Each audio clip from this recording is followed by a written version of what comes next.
everybody, it's Jasmine and today I have my DIY SFX products video, and today I really wanted to focus this on things that you could do at home with things that you have at home and something that is a little bit more budget friendly. Now some of the items may not be budget friendly, but this is the things that I have at home. So just FYI, I'm talking about like the makeup products, but everybody has one of these things at home, whether it is drugstore, whether it is high-end, no matter what. The concept is all still the same. So I'm going to share with you guys 4 different things. So I'm going to start off with the one thing I think is probably the hardest to actually perfect, because I was making this behind the scenes and finally I made the recipe easy enough so that everybody can follow, and I know for a fact everybody can make this. So this is nose and scar wax. So what is nose and scar wax? Nose and scar wax is a wax, and you pretty much just mold it in your hands and you apply it on your face. So say you want to be a witch and you want to accentuate your nose, then you take a little bit of that nose and scar wax and you place it on your nose, warm it up between your fingers first, you place it on your nose and then you shape it however you want it to, and it will last on your face all day.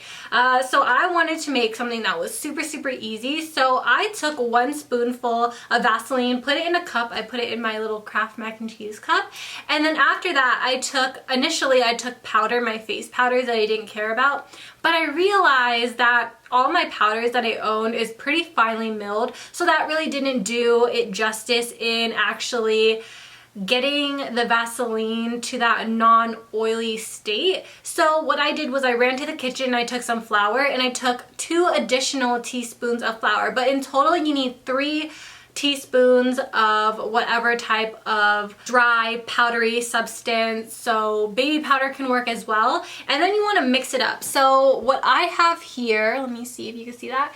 It is this crumbly little sandy mess. So that is kind of the indication that it's ready to go. It's not too dry and it's not too oily. So what I'm going to do is actually I'm going to take this. You're pretty much just going to squeeze it until it kind of looks like that and it starts to warm up within your hand, and then you can pretty much just mold it to whatever you want. So let's make a little mini devil's horn, for example. So I am going to just go like this, and then the edges you want to smooth out onto the skin. It's kind of like playing with clay or Play-Doh, but the trick is now to mend it into your skin. And then if you need extra reassurance, you can go ahead and apply lash glue if you need to. I would probably recommend the one that has latex in it, so Duo lash glue will do just as well for this. But yeah, just make sure that you're able to actually form it to your skin. And I know that this isn't the best devil horn, but you guys get the gist, and it is something that was super easy to make. So let me go wash my hands and I'll be right back to show you the second thing. So I got a request to show you guys how to do like a slit in the neck, but instead of doing it on myself because I have somewhere to go, I'm gonna show you guys how to do it on my hand. So this one is actually pretty easy and I think it's pretty standard. So if you are a makeup enthusiast, you probably have a glitter glue or you probably have a lash glue. Either or works. This one just so happens to be the cheapest alternative. So this one is the e.l.f. glitter primer. You can find these ones at Target. And so what I did, instead of doing a slit, I did one where it kind of looks like zombie skin, where it's very textured. So what you're gonna do is you're going to take the glitter glue. You don't really need a lot, but if you want to make sure that it stays on, then of course, apply more.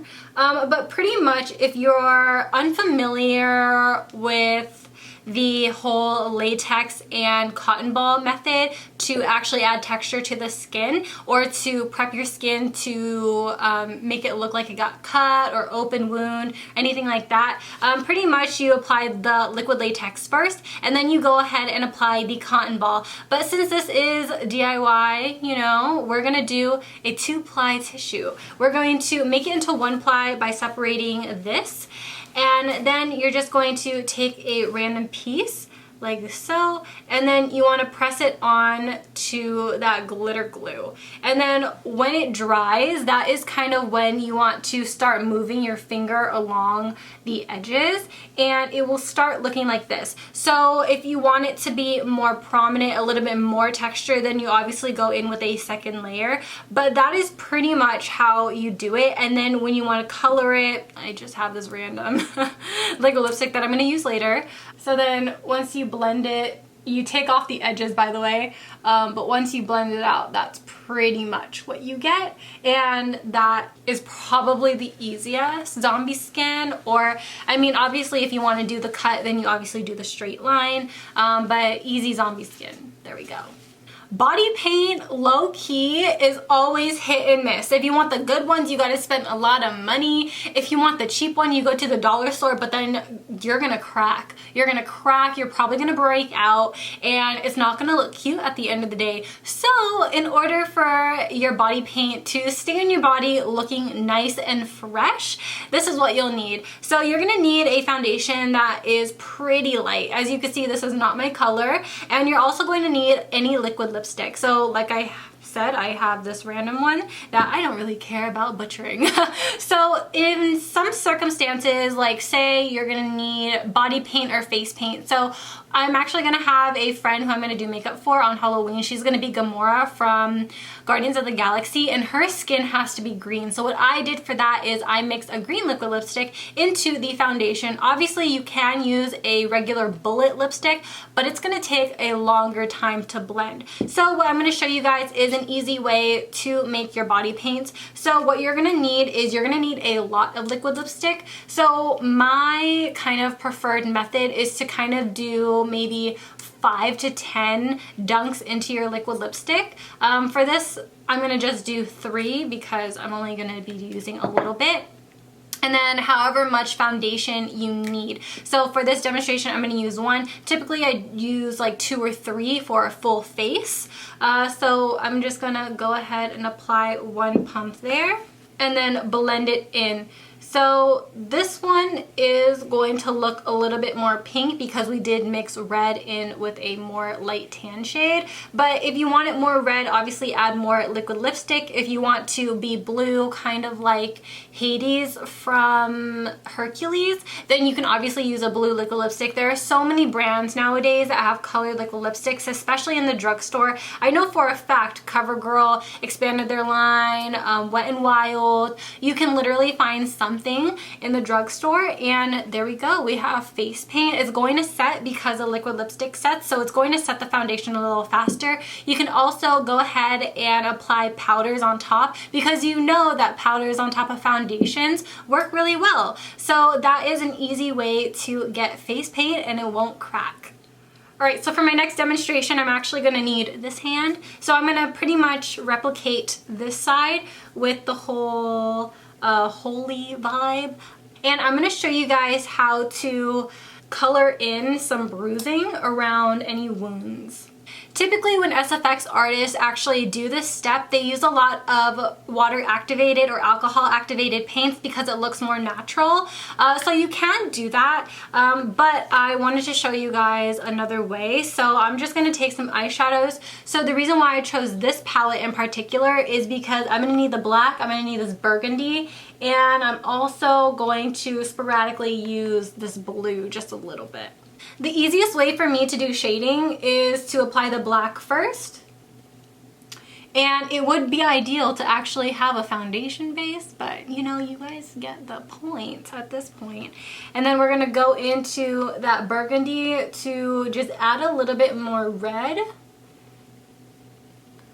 Like so. And then you're gonna go in with that blue and you're gonna kind of focus this around those holy edges.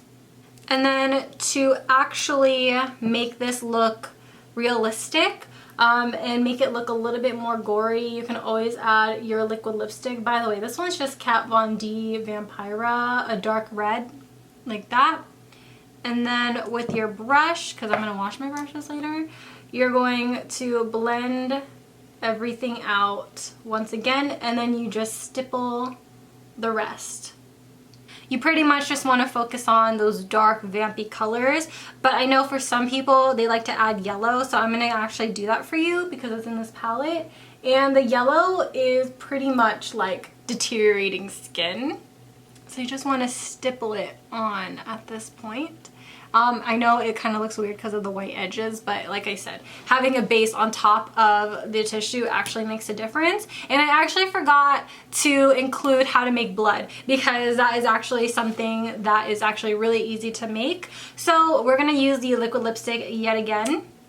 And blood, it kind of depends like what you're going for. So maybe this color isn't for you. There's a ton of different red liquid lipsticks. But instead of actually just applying this straight to your face because it does dry matte, what you want to do is you want to add some facial oil to it. So not a lot, but if you want to make it runny, like if you're a vampire or something, this will definitely do the trick. And it will drip down like that. So I hope you guys really enjoy this video. Thank you guys so much for watching, and let me know what you're gonna be for Halloween. I'd love to know, and I will see you guys in my next one. Bye. Peace out, Girl Scouts.